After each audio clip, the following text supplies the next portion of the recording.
So, if any of you out there have ever lost a loved one, you know that that is one of the most painful, excruciating experiences you can ever go through.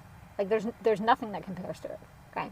So I know from when my mother died, that was one of the most messy experiences of my life. Like I felt hurt, I felt angry, like it was a mess.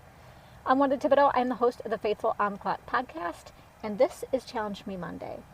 The verse that I want to bring up today is John 11:21, and that says, "Lord," Martha says to Jesus, "if you had been here, my brother would not have died."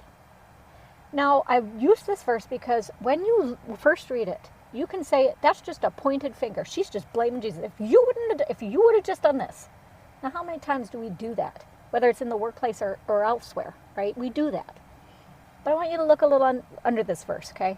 Now, if you know what it's like to lose somebody, you know that underneath this, you can interpret it to say, she believed. That was part of her grief.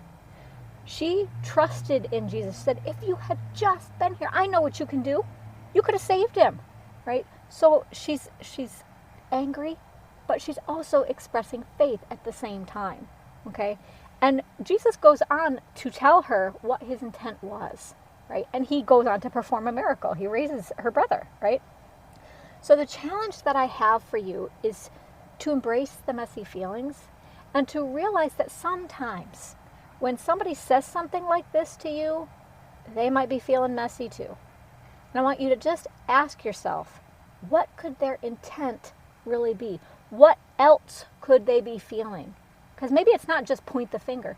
Maybe it's something else. Maybe they really believed in you more than you thought.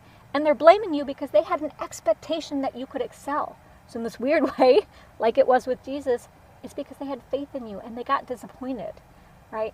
So I just want you to see that there might be more underneath that, and just kind of respect that and be open to exploring that. Maybe ask some questions of the person, okay? That's my challenge. Take care. Bye.